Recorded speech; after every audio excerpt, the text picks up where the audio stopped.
Hello folks, this is Stock on 3D again, and this little tutorial is to show how I did the boat and rope little animation. I'm gonna make this real quick. It's based on the same point constraint I used for the horse and wagon, except I use a few flex props to simulate a little bit of physics as far as the rocking of the boat and the dangling of the rope. So I'm gonna go ahead and turn my grid on so we can get your bearings. Notice I wanna be facing this way, which is straight down the y-axis, and I want to make sure that my x-axis is facing to the right. You don't have to do this. I'm just doing this just for expediency. You can make them face anywhere. It doesn't really matter. So I'm gonna go ahead and just bring my flex-based object to simulate the bobbing of the boat. So I use the tube B because I like it because it's straight. And when you start the simulation, it starts off straight and then starts bending. So I'm going to go ahead and do that. I'm going to go ahead and rotate this about I'm going to rotate this 90 degrees this way and 270 this way. So when I press the simulation, we have a little bit of waving going on here. That's the way I want it, but obviously we need to pump up the strength. So I'm going to go to flex settings, and I'm going to make sure the wind is at 150. My Y, I'm going to put it to give it a little bit of direction change over there, and the stiffness I'm going to make it about 3000. You can play around. You can make it, any values you want. This to me were gentle enough waves for what I'm looking for. So this will totally work for me. I'm gonna go ahead now and just move this all the way down over here. And snap it to the center of the world. You don't have to do this. I just do this to be clean and for you people to for people to see a little more clearly how the setup is made. So next I'm going to go ahead and select my boat. This is from my medieval pack. Let's see, where are you? City elements, medieval, transportation, and boat. I'm going to go ahead and bring it over here. I am going to rotate this boat like so because we want to tie it down. I'm going to do a snap to angle right now just to be accurate as far as the rotations, and make sure this starts at 90. There we go. And now I am snap to grid as well so that I can snap with more precision on the X, Y, and Z. Let me just reset this in here, and I'm gonna go ahead and just move it like so, like that, and rotate it this way like this. Very good. So now the boat is going right across the X-axis on the world the world axis, which is great. This is exactly what we want. Next I'm gonna go ahead and bring in my clone bone, and I am going to go ahead and rotate him there so it's facing my flex prop, and I'm going to set him right in the middle of the boat and take him down to where I want the boat to rock back and forth. So I would say about here be good. Doing it there, about there would be good. I want to make sure I see the head right there sticking out. There we go. So I'm going to put him in the middle. Because the snap to grid, it doesn't seem to go right in the middle of the boat. So I'm going to go ahead and take the snap to grid off, and I'm going to use the gizmo to pull him right in the center right there. Okay, that looks good to me. Alright, so the next thing we got to do is right click on the clone bone and go to motion menu, look at, and I want it to look at the flex prop. Now I want to make sure that it's not looking at the actual geometry of the prop, but the skeleton inside. And also you want to make sure that you do not select a bone that is right at the tip of the geometry, so there is no popping. You'll see once we start the simulation there is some popping going on. If you select the bone that's more like 3/4 of the way of the skeleton, you won't get those popping action going on there. So I'm going to select OK. So the next step is to select the boat itself and attach it to the head of the clone bone. And I just did, attached to the head. Perfect, very good. So basically right now, by using this setup, we have an automatic rocking boat. So this is step one on how I did that. Step two is how I did the rope. Now the rope is based, again, using a flex-based object. Let's go ahead and bring the object that I'm talking about here. Let's see, it's under flex. Did I just pass it? There we go. Flex base right there. And I am going to select a flex base object that has a 2-point constraint. So basically this guy will do the trick right here. So I am going to go ahead and either this one or this one, you can select which one looks better for you, works better for you. And so I'm going to go ahead and just drag it into my simulation here. I'm going to move it and make sure that it's, I'm going to turn snap to grid on, so I'm moving right along the axis that I want to move. Very good. So what happens? Basically by doing this, I just created the rope that will go from the end of this boat to a post from a dock. So how do we do that? So the way I did that was basically by, I'm going to go ahead and bring in the dock. Again, using my medieval pack here. This has, I believe, facilities. There we go. It has this little guy over here. So just already halfway there. So there we go, like this. I'm going to knock him down and put it in here so that the post kind of lines up over there about this way, like so. So that's good. And I'm going to bring this a little lower, like about the same height. It doesn't need to be the same height, but that's good. The next thing we got to do here is bring another actor, and I'm going to go ahead and bring another clone bone here. And this one is going to be attached to the actual boat. So I'm going to go ahead and rotate him this way and move him so that he lines up. Very good. And then go over there and over here, and I'm going to turn off my snap to grid and move him like about there and over there, which is where he would be tied to. Over there the rope will be tied to. There we go. Very good. So next we need a couple of props, one to look at and one to create the constraint that will go from this rope to here, because the cloth is not creating the actual constraint. The cloth is following a constraint, and here this is what the trick is all about. So I'm going to go ahead and select the box real quick. Going to scale it down, and now I am going to move it 0,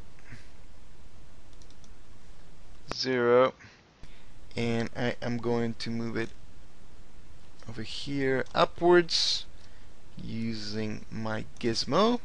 So this is where my object is going to look at.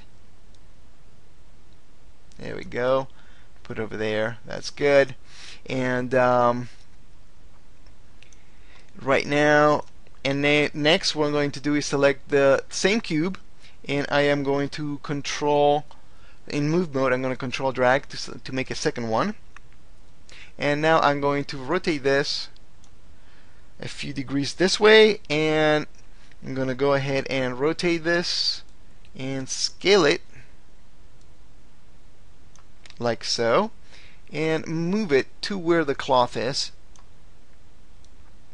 And you want to scale it properly to the same width as the cloth itself, and then what you do is you stretch the cloth to afterwards to the length of whatever you need it to.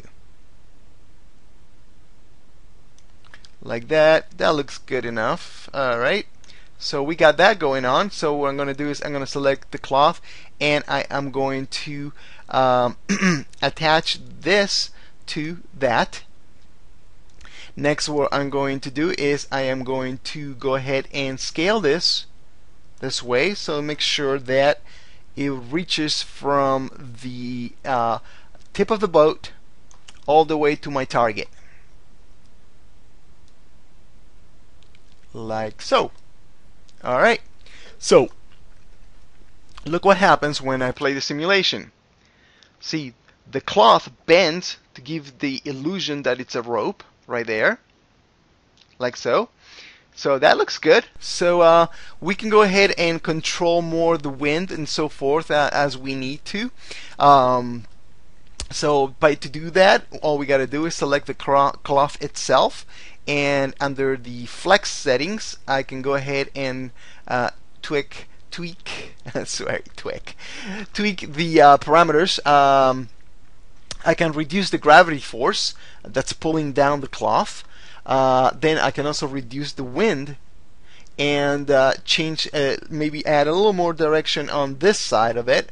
And the frequency, I don't know, let's leave it at that. And then for stiffness, I will go ahead and leave it like this, see what happens. You know, it's a matter of taste and experimentation of what you want to do with it. So that looks pretty good right there. It kind of like wobbles enough, so that works pretty good. So the next thing we got to do is select this guy over here, and what I'm going to do is I am going to move this up to where my pivoting point is gonna be, and I'm gonna go ahead and turn off the gizmo and right click on this and say attach to head. Okay, so now we have the whole setup attached to this clone bone, and I want to make sure that the clone bone is looking at the cube over here, this cube right here. So right now the skeleton is looking at the cube, and I got my I'm gonna go ahead and select my skeleton and say link to boat. So now as the boat moves, it stays constrained to the rope stays constrained to the boat, and it looks like it's also constrained to the post. So if we add a little transparency map to this thing, so let's select the cloth here, Q, select, and cloth. Hello, select. Come on, select. There we go. And I'm going to add a little opacity map here, and I'm going to use this guy over here, and I am going to go ahead and invert that map, and I'm going to rotate this like so, and I'm going to go ahead and scale it. Let's see, I want to scale it this way, and I want to scale it not this way. There we go. And I want to offset it. Nope, the other way. There we go. So there's my scraggly little rope. And don't forget that now we still have the power to select this cube here and move it so that it lines up exactly where we want it. And we have the power to select this cube over here and scale it so that it reaches all the way to the post. So now basically this is how you got your rig. You have, actually I shouldn't have scaled it at this point. I should have scaled it over here at frame 1 so the simulation looks correct. And also I should have moved the offset as well at frame 1. So let's go ahead and redo that part. I'm going to select the cloth and make the tiling smaller than 1 and shift it this way down so you see it, the rope. There we go. So that's good, very good.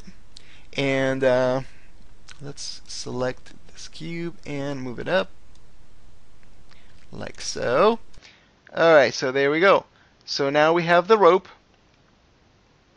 and we have the bobbing of the up and down of the boat, and you have the and that's basically it. This is how this animation right here. I'm gonna go ahead and quickly save this, and the dynamics, and I'll call it boat start, and then I'll load my my other simulation, which is basically the same thing. Actually, I added a little extra thing, which I'll show you once I load this. Boat underscore start. Alright, so I'm going to go ahead and load the scene with my boat 03 version here, which is pretty much the same setup. See, there's the rope. I just added this and that. The only thing that I added extra in my scene here is this little link over here, which is based, this link is also based on a lookout constraint, which is another extra clone bone that is looking at the cloth itself as it bends. So I attached a cube, so I'll show you right now. This is my guy right here. I'm going to go to skin, select the face, and I'm going to go ahead and make this visible so you guys can see the skeleton. Let's go the upper part also visible. Alright, so see, this is my skeleton, and it's looking, the skeleton is actually looking at a cube that is actually attached to the cloth itself. So let's go and hunt down the one that has the cloth. So there's the box right there that I am looking at. So as the cloth bends and moves down, so does this little link over here. So it gives a little extra giveaway to the rotation. So when the boat drifts to the side, it gives you the power to be able to follow with the rope, and as if the rope bends downwards, so the link will bend downwards as well, because the cube is actually attached to the cloth, and the cloth moves up and down, and the cube moves up and down. So this gives you the extra flexibility to keep it linked, the flex cloth linked to the post. So it's kind of like a dual point constraint, but it's not really. It's just a cheat, but it works. So I hope you enjoyed this tutorial as much as I enjoy figuring this out, because this is a lot of fun. And believe me, you can do so much more with this kind of techniques. I was looking at an old animation I did of a guy rowing. So guess what? Now you can put the constraint at the rowing this guy. I forget what this thing is called. The oars. And then you can put the lookout constraint at the hand. So then what happens is the clone bone looks at the hand. So you if as the guy rows the boat, the oar is always lined up perfectly to the pivot point and to the hand. So as you can see, the possibilities are endless. So go ahead and play with it, and don't be afraid, and show me what you've done, man. I'd love to see what you guys would come up with. So take care, and until then, this is Talk on 3D, and I'll see you at the forums.